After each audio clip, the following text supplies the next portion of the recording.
Haha! Hello from Hello. a quiet winter San Antonio. We never come to San Antonio. No, our dog's groomer is here. That sounds a bit posh, doesn't it? Our dog's groomer's here. Groomer. So we've come over to get Lola's haircut. And we're just walking around. So we're at the end of the jetty in San An now. We'll just like pan around before we talk about today's topic. There we go, look, the bay, deserted. Eight months from now, it'll be booming with dance music and drunken people everywhere. Anyway. Today's topic, apply some cynicism. You know, it's been a bit of a bugbear of ours about some of these ludicrous claims out there and non-qualified people and stuff like that.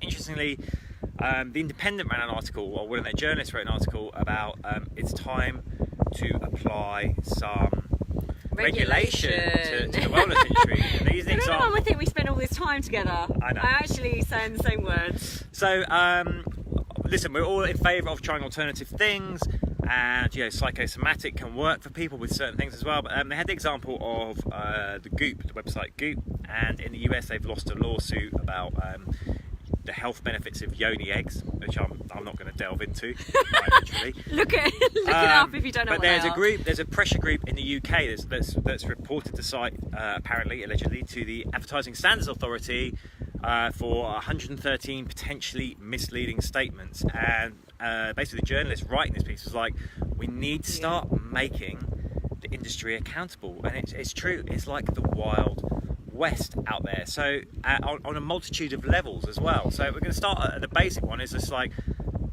gurus, experts just making claims that aren't backed up by anything. You know the stuff, you know, like the skinny coffee, suppressant lollies, all that stuff. We've talked about all that before, but it's just actually really, it's saddening to people that are in this industry to, you know, who have respected it, done their time in it, and really, really have a passion to help people transform their lives for good. Seeing all these people ripping others off, getting your money for claims that are either never going to happen or you're never going to be able to sustain them. And you know, that just goes against ethically everything that we're about. So I think on one level, the first thing we're going to say to you is apply a level of cynicism, have a filter. A lot of us, I think, because the way social media is, you know, we've been brought up, our generation, with traditional media. 40s. Yeah, traditional media, where claims had to be backed up. You know, you couldn't just, I used to be a journalist, you can't just write something, having made it up, you have to be able to back it up. And so we're used to kind of believing to an extent what we see or read, and the same goes for TV shows. But now we've got an age of social media where people just say anything they want and no one's checking it and no one's backing it up. And this goes for something, you know, we see this a lot on Instagram, but also in some of the gyms that we train in or work in.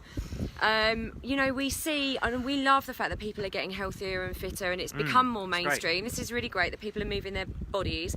But you do see people trying to do the right thing, I'm sure, but training other people when they're not qualified, or getting them to do certain things, or talking about food when they're not qualified. Programs as well. Programs, and this isn't just in the gym, but it's also on Instagram. I see it all the time. You know, a man or a woman's done a competition, and now they're selling their plans and stuff. It's very dangerous, and we wouldn't expect that of professions like lawyers or doctors, would we? You know, I mean, listen, I've watched a few episodes of Rumpole of the Bailey in LA Law, but you wouldn't want me to represent you in court, I'm sure. So just be careful, because even friends that are helping friends out, you know, we know everyone's doing it a lot of the time for the right reasons, sometimes not, but you know, people just have, our advice is just to be really, really careful about, this is with your body we're talking about, from the inside out. You know, we're talking about potential injuries and stuff like that. If you're not careful and you haven't got someone that is qualified or ethical even, that's had some experience, then you're running the risk of injuring yourself, and even worse, you know. So hopefully we are going to see kind of more scrutiny applied to these kind of sites, more regulations, and to social media. I'd say in tandem with that, also the other problem with social media as well that we noticed is followings. So again, going from my print journalism background, we used to have a thing called the Audit Bureau of Circulation at ABC. So if you work for a magazine, you're selling advertising, you don't go, I'm selling 1 million copies a month. You can go to the ABC, it's independent, you can check how many, you can break it down by like where regions are, what's newsstand, what's bulk.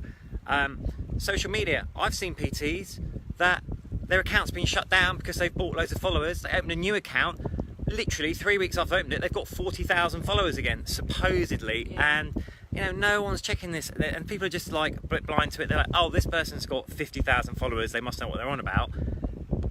1,000 of them could be real, the rest could be bought. So again, that's the other area that's got to be regulated now. And I think now you've got, people are just spending their money and like doing these things, and they're not getting results, and it's a shame because, you know, we feel like every single person deserves to live their healthiest, happiest life, and by doing all this stuff, you know, it's belittling. I would say our industry and everything that we've worked for, and yeah.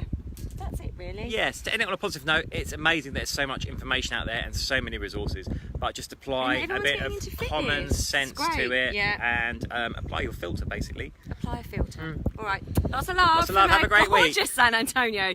I'm never really going to say that again. Bye.